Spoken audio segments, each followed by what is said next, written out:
राधे राधे प्रिय दर्शकों।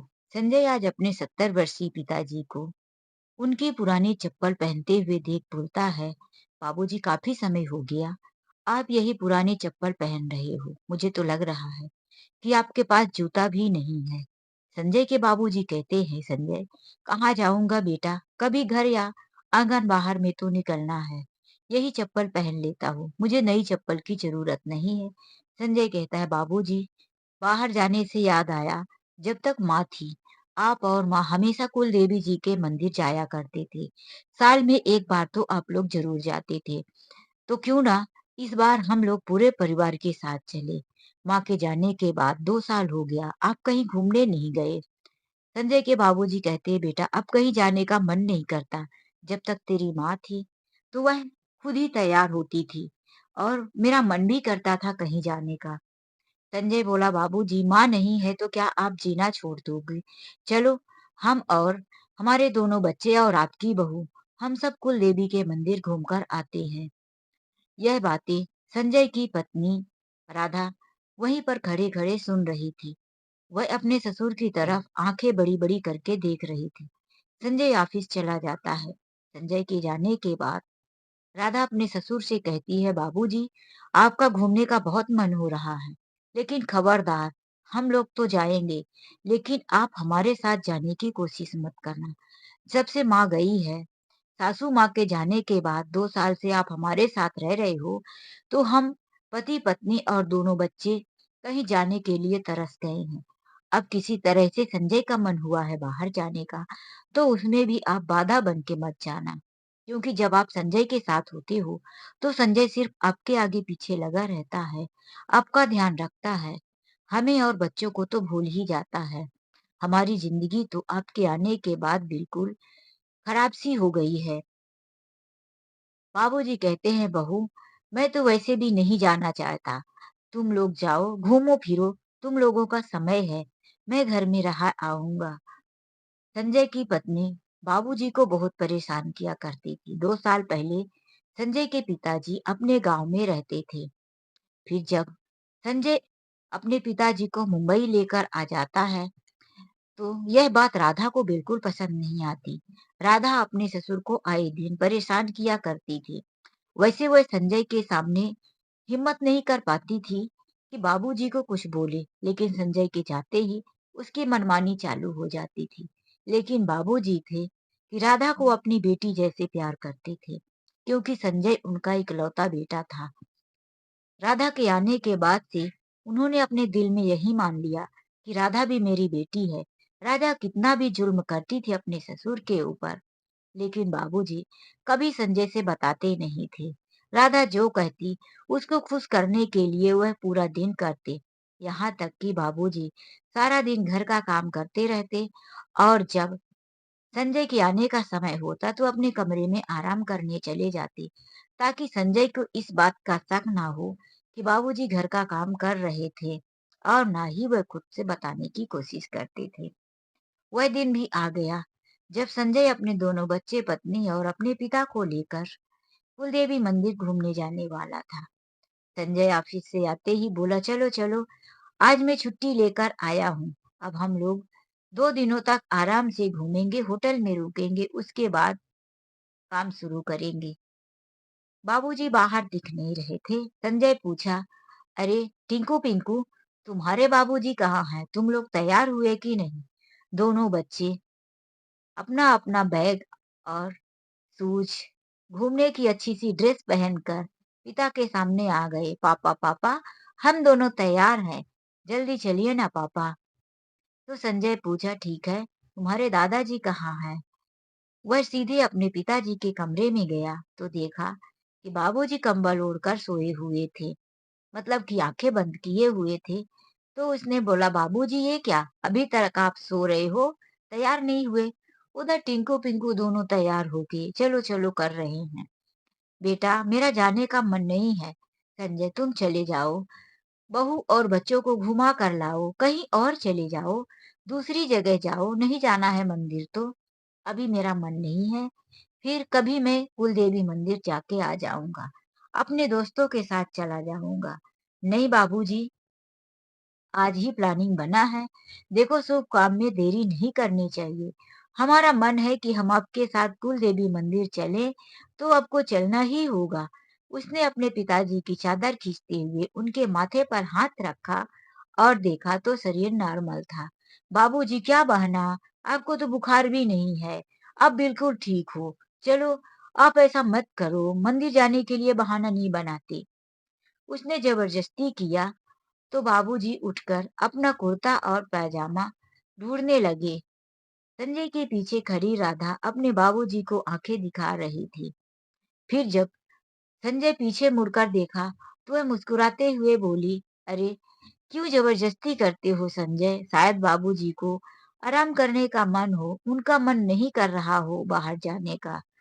तो बाबूजी बोले, हाँ हाँ, ठीक ही बहू कह रही है, मेरा मन नहीं कर रहा है बेटा, तुम लोग घूमकर आओ। संजय बोला, कैसे मन नहीं कर रहा है? बाबूजी जाएंगे।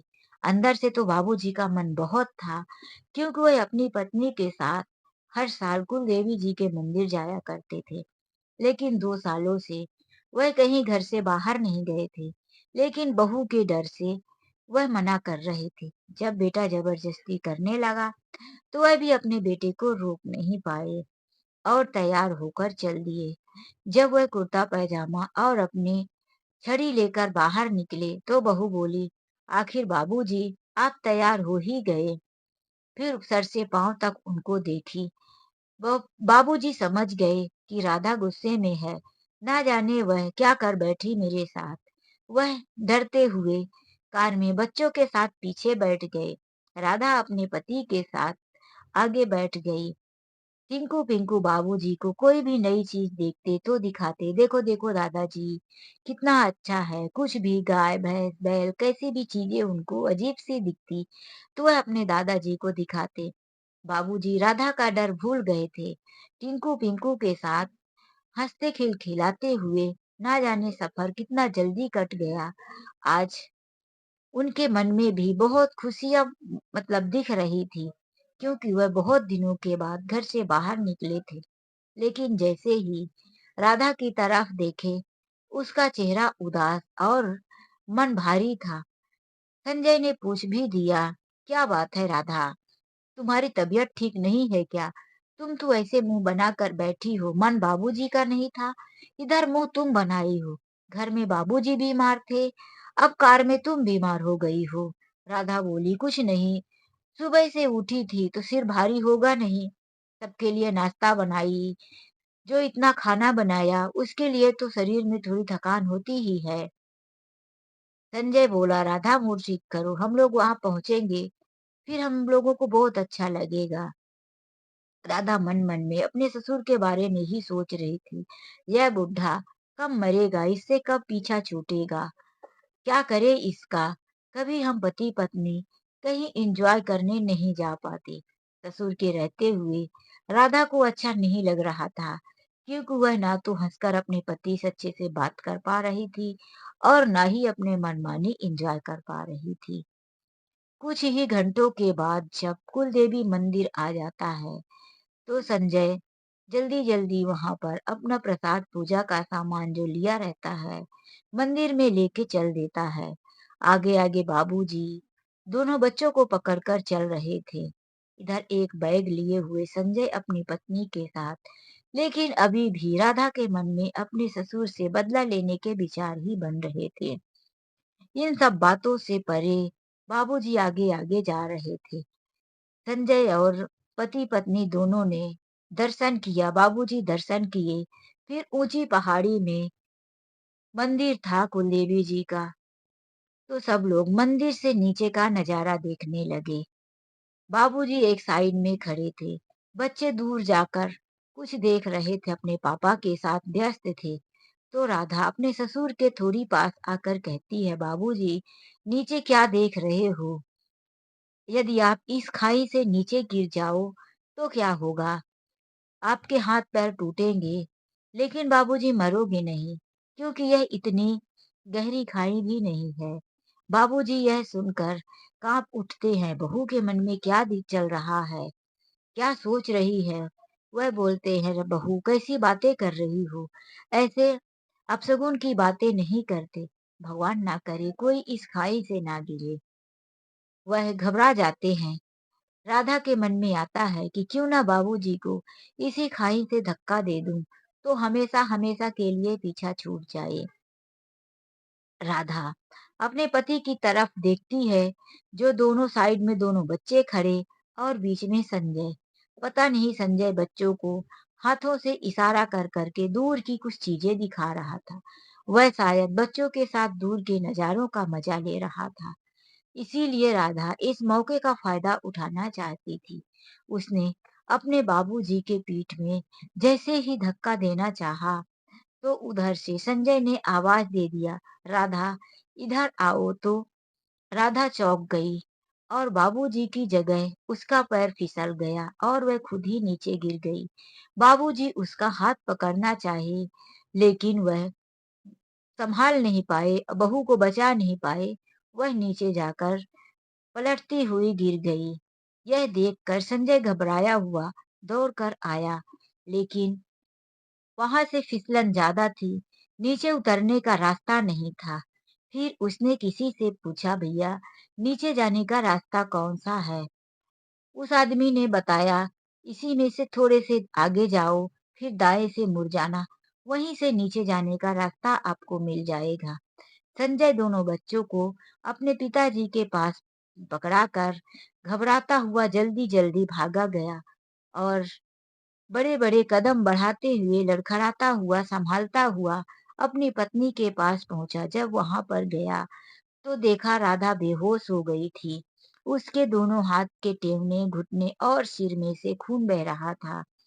उसने किसी तरह से राधा को अपनी कार तक लेकर आया और फिर वह जल्दी से अपने पिता और बच्चों को भी कार में बिठा लिया। फिर वह अपनी पत्नी को लेकर हॉस्पिटल गया। जब वहां हॉस्पिटल में उसकी पत्नी को आईसीयू में एडमिट किए थे, 2 घंटे के बाद उसे होश आया। डॉक्टर ने बताया, खतरे की कोई बात नहीं है, लेकिन इसकी कमर, घुटने और शोल्डर में बहुत चोट आई है। गर्दन की हड्डियों में फ्रैक्चर सा आ गया है। कुछ महीनों तक बहुत संभालना पड़ेगा। राधा के शरीर का जगह जगह का एक्सरे निकाला गया। उसके गले में पट्टा बांध दिया गया। कमर में और पैर में भी हड्डियों में ही मोच आई थी, जिसकी वजह से उसे जगह जगह पक्का प्लास्टर चढ़ाया गया। दर्द की दवाइयां दी गई। 2-3 दिनों तक राधा हॉस्पिटल में वहीं रही। संजय बहुत परेशान था। उसे समझ में नहीं आ रहा था कि राधा आखिर गिर कैसे गई। तो उसने जब होश आया तो राधा से पूछा, तुम्हें इतना भी क्या दिख गया था, जो तुम्हें खुद को संभालने का होश नहीं था? तभी वहां पर बाबूजी आ गए और बोले, संजय, बहू मुझे बचाने के चक्कर में खुद गिर गई। संजय बोला, अच्छा हुआ राधा ने आपको बचा लिया, लेकिन बेचारी खुद को नहीं बचा पाई और गिर गई, उसे चोट आ गई। 2-3 दिनों के बाद जब हॉस्पिटल से छुट्टी मिली, संजय अपने परिवार के साथ अपने घर पहुंचा। अब राधा इस लायक नहीं थी कि खुद से उठ बैठ सके और घर के काम कर सके। वह तो बेड रेस्ट में पहुंच चुकी थी। राधा ने कहा, संजय मेरे मम्मी को फोन करके बुला दो, क्योंकि मेरी मम्मी मेरे बच्चे और घर को संभालेगी, तभी तो मैं आराम कर पाऊंगी।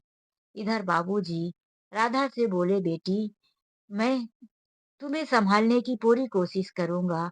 मैं कोशिश करूंगा कि घर के सारे काम करूं, बच्चों को संभालूं।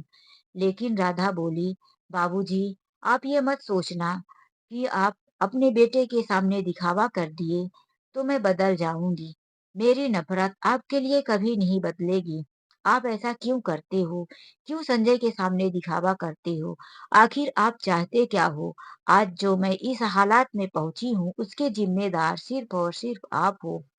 बाबूजी बोले, बेटी मैं तुम्हें कैसे समझाऊं? मैं कोई दिखावा नहीं करता। मैं तुम्हें अपनी बेटी मानता हूँ और काश मैं गिर गया होता, तुम बच गई होती, तो आज यह दिन देखने को नहीं मिलता। मैं मर भी गया होता, तो मेरा अब इस दुनिया में था ही क्या? लेकिन राधा को इन बातों से कोई फर्क नहीं पड़ने वाला था। उसने अपनी मम्मी को बुलवा लिया। राधा की माँ अपने बेटी के कमरे में डेरा जमा ली थी। एक बेड उसने भी लगा लिया और राधा के कमरे में ही रहने लगी। यहाँ तक कि काम तो बाबूजी को ही करना पड़ता था। राधा की माँ सोई रहती थी, तभी बाबूजी सुबह उठ जाते और किचन में बच्चों के लिए दूध गर्म करते, फिर बच्चों को नाश्ता देते, दोनों बच्चों को उठाकर नहलाते धुलाते, उनका टिफिन बनाते, उन्हें ट्यूशन भेजते, उन्हें स्कूल भेजते। और राधा की माँ बने हुए काम पर जब काम खत्म हो जाता बाबूजी कर लेते, तो दिखाने के लिए कि संजय आएगा तो क्या सोचेगा, बस उस काम को हाथ लगाने पहुंच जाती थी। लेकिन राधा अपनी माँ की ही तारीफ करती, अगर मेरी माँ नहीं होती तो मैं कैसे रह पाती, क्या होता। बाबूजी हर वक्त अपनी बहू का ध्यान रखने की कोशिश करते थे। एक दिन राधा को चाय पीने का मन था। उसने अपनी माँ से बोला, माँ, मुझे थोड़ी सी चाय बनाकर दे दो और उसमें से 2-3 बिस्किट दे दो। मेरा मन हो रहा है कुछ मीठा सा खाने का। राधा की माँ बोली, मैं ये मोबाइल में एक छोटा सा सत्संग सुन रही हूँ। घर में सुना करती थी, यहाँ आने के बाद सुन नहीं पाई हूँ। तुम अपने ससुर को बुलाकर चाय के लिए बोल दो ना। राधा ने सोचा कि मैं क्यों बुलाऊं, वह अपने आत्मसम्मान को ठेस नहीं पहुंचाना चाहती थी, अपने ससुर से मदद नहीं लेना चाहती थी, इसीलिए उसने आवाज नहीं दिया और खुद ही उठने की कोशिश करने लगी। उसके घुटनों में इतने जोर से दर्द उठा कि वह बेड के नीचे गिर गई और उसकी माँ वीडियो छोड़कर उठी नहीं। उसकी गिरने की आवाज सुनकर जब उसके ससुर पहुंच गए, तब उसकी माँ उठी। ससुर उसको सहारा देते हुए उठाए और बेड में बिठा दिए। इतने में उसकी माँ भी उठी और कहने लगी, कहाँ लगी राधा, तुझे उठने की क्या जरूरत थी, तू अपने ससुर को तो बुला सकती थी ना। तो बाबूजी भी बोले, हाँ बेटी, मैंने बोला ना कि मैं तुम्हारी पूरी मदद करने के लिए हर वक्त तैयार हूँ। बस तुम मेरी बेटी हो, मैं तुम्हारे कमरे में नहीं बैठ सकता, लेकिन तुम एक बार आवाज तो देती। अब राधा की माँ उसके बालों को, उसके सिर को सहला रही थी, लेकिन राधा को अंदर से अपनी माँ के ऊपर गुस्सा आई, क्योंकि उसे बहुत जोरों का दर्द उठ गया था। उसकी गर्दन हिल गई थी। संजय को बाबूजी ने फोन करके बुला दिया। संजय तुरंत अपनी राधा को हॉस्पिटल लेकर गया। वहां डॉक्टर ने बताया कि गर्दन में फ्रैक्चर बढ़ गया है। बोला था ना कि सावधानी रखना और इन्हें बेड रेस्ट की बहुत जरूरत है, उठने मत देना। इनको किसी के सहारे की जरूरत है, सहारा लेकर ही उठना बैठना। तो संजय बोला, माँ जी आप वहीं पर थी ना, फिर आपने राधा को उठाया क्यों नहीं। तो राधा ही बोली, अरे माँ तो उठा रही थी, बस मैं माँ से संभाली नहीं गई और मैं गिर गई। किसी तरह से राधा ने अपने पति के सामने बात बनाते हुए झूठ बोल दिया। तो बाबूजी बोले, गलती मेरी है, यदि मैं वहीं पर होता तो शायद बहू को संभाल लेता। अब राधा घर आ चुकी थी। पहले से ज्यादा उसे बेड रेस्ट और सख्त नियमों का पालन करना था। माँ तो पहले जैसे ही थी, लेकिन बाबूजी अब पहले से ज्यादा टाइट हो चुके थे। उन्होंने बोल दिया कि जो तुम्हें चाहिए तुम मुझे आवाज दे देना, मैं यहीं तुम्हारे पास टेबल में लाकर रख दूंगा, तुम बेड से उतरने की कोशिश मत करना। अब ऐसा ही करने लगी थी राधा, क्योंकि उससे भी अब यह दर्द सहा नहीं जा रहा था। जब उसे चाय नाश्ते की या खाने की जरूरत होती थी, तो वह बाबूजी को ही आवाज देती थी। उसकी माँ तो नाम मात्र की ही थी। उसे उठाने बैठाने में भी उसकी माँ लापरवाही करती थी। अब राधा 2 महीनों की सेवा के बाद बिल्कुल ठीक हो चुकी थी, लेकिन बाबूजी धीरे धीरे कमजोर और बीमार से होने लगे थे, क्योंकि बहू और बच्चों और घर का ध्यान रखते रखते उनकी हालत खराब हो रही थी। एक दिन राधा ने बोला कि मुझे हलवा खाने का मन हो रहा है माँ, तुम अपने हाथों से बना कर खिलाओगी। जाओ ना माँ, मेरे लिए हलवा बना दो। तो राधा की माँ बोली, बेटी मेरी कमर दुख रही है, मुझसे खड़ा नहीं रहा जाता, तुम अपने ससुर को ही बोल दो, तुम्हारे ससुर भी तो घर का सारा काम कर लेते हैं। तो ससुर जब सुने तो खुद ही हलवा बनाने चले गए। उन्होंने बोला, बेटी मेरा भी मन है खाने का, तो मैं भी थोड़ा सा बना के खा लूंगा। फिर समधन भी बोली, मेरे लिए भी थोड़ा सा बना लीजिएगा, मेरा भी मन हो रहा खाने का। तो बाबूजी ने सोचा कि सबके लिए ही बना लेता हूँ, संजय भी आएगा तो पहले उसे हलवा दे दूंगा, बच्चों के लिए भी नाश्ता हो जाएगा, बहू का भी मन है। अब समधन जी बोल रही हैं तो उनको भी बना देता हूँ। इसीलिए उन्होंने थोड़ा ज्यादा ही सबके लिए बना लिया।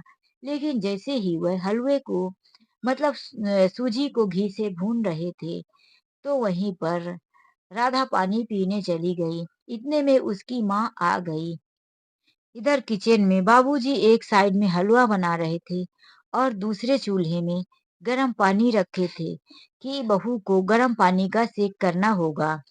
तो जब राधा की माँ किचन में आ गई, तो राधा खुद को संभालते हुए डगमगा गई और राधा का हाथ पानी गर्म होने वाले बर्तन के हैंडल में पड़ गया और वह पानी उछलकर बाबूजी के गर्दन हाथ में चला गया। गर्म पानी की वजह से बाबूजी का हाथ छिल गया।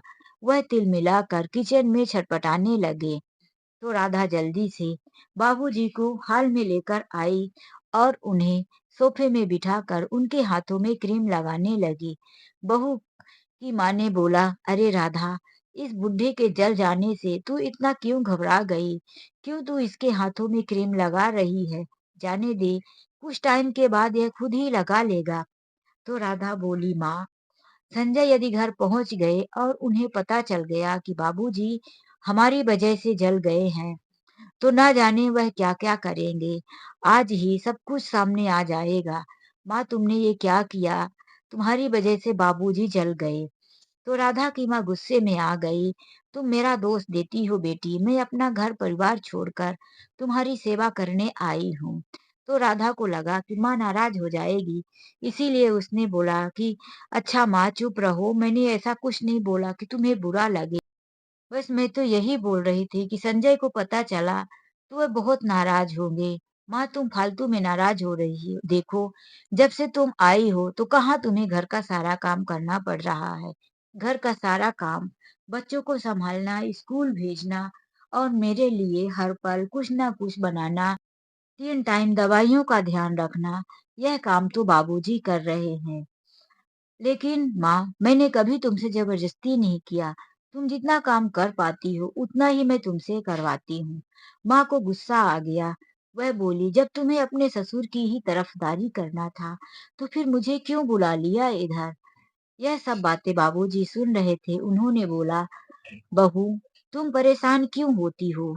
संजय आएगा तो मैं खुद ही बता दूंगा कि मैं किचन में पानी गर्म कर रहा था। मेरी ही गलती की वजह से मैं जल गया हूँ। इसमें ना तो बहन जी की गलती है और ना ही तुम्हारी। यह सुनकर राधा की माँ और गुस्से में आ गई और वह उठकर खड़ी हुई और आंखें बड़ी करके उंगली दिखाते हुए बाबूजी को बोलने लगी, चुप करो समधी जी, कितना दिखावा करोगे? आप तो अमृत पीकर अमर होकर आए हो। इतना थोड़े से जल जाने से कहाँ मरोगे? अरे, जब उस दिन राधा आपको मंदिर से धक्का दे रही थी, तो आपकी जगह मेरी बेटी खुद गिर गई।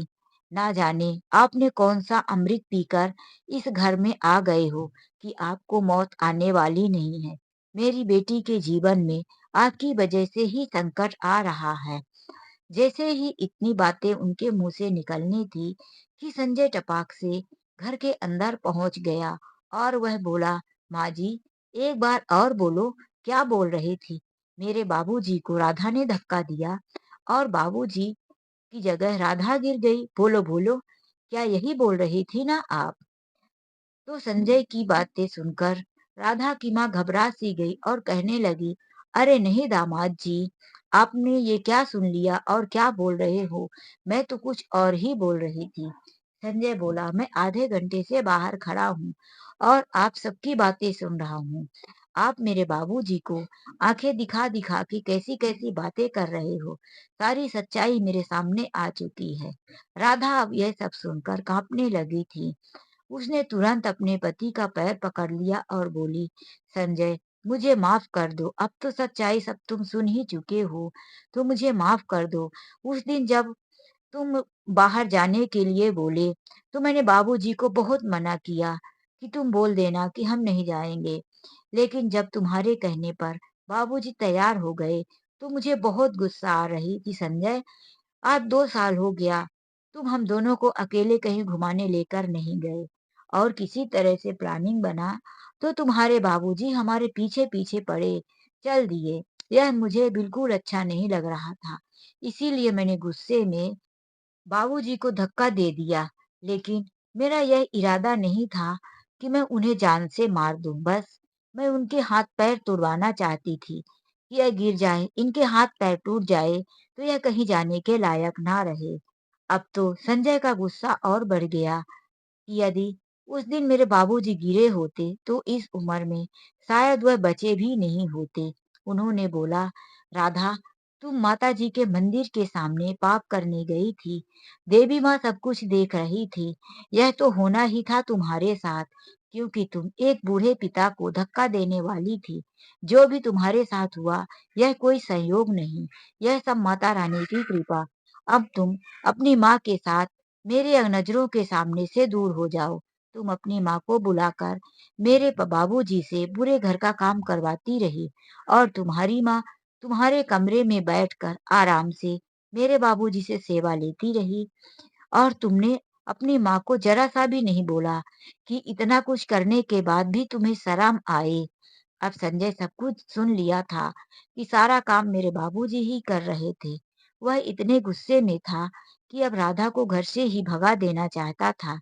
लेकिन बाबूजी बोले, बेटा, मैं इसी दिन के लिए चुप रहकर सब कुछ सहता था कि तुम्हारी गृहस्थी ना उजड़ जाए। तुम्हारी माँ भी नहीं है। यदि मैं बहू की शिकायत तुमसे करता तो कब का तुम्हारा घर गृहस्थी उजड़ जाता और वही तुम आज अपने हाथों से करने जा रहे हो। बहू कहीं नहीं जाएगी। तुम बहू को माफ कर दो। अब राधा भी अपने ससुर के पैर पकड़ ली और बोली, बाबूजी, आज के बाद मैं कभी कोई गलती नहीं करूंगी। मैं समझ गई कि आप मेरे पिता हो। मैं आपको आपकी बेटी बनकर दिखाऊंगी। आपने मेरे साथ हमेशा अच्छा ही किया। मैं ही ऐसी थी जो आपको हमेशा दुश्मनी की नजर से देखती थी, आपको अपने घर से हटाना चाहती थी, लेकिन आप तो हमेशा हमसे मेरा भला चाहते थे। अब मुझे समझ में आ गया बाबूजी कि अच्छा कौन है और बुरा कौन है। बाबूजी, आप तो अपने परिवार को हमेशा बांध कर रखना चाहते थे। मैं ही पागल थी जो आपके प्यार को समझ नहीं पाई।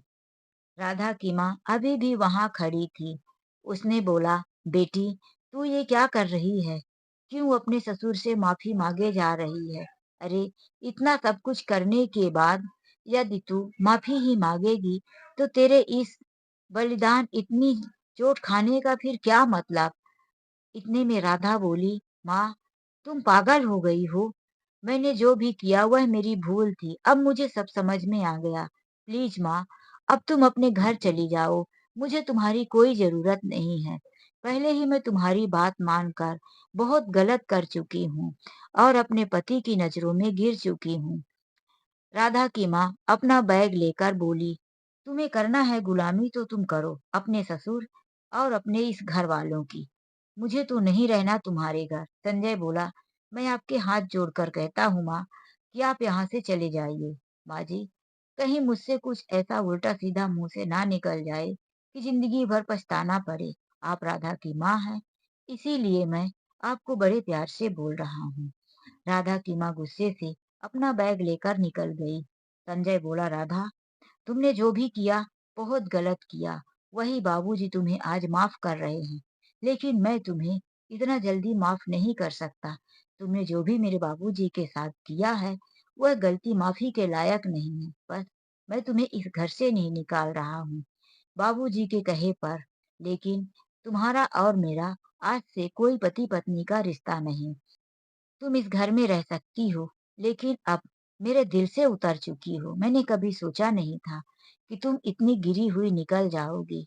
राधा ने संजय की सारी बात चुपचाप सुन ली।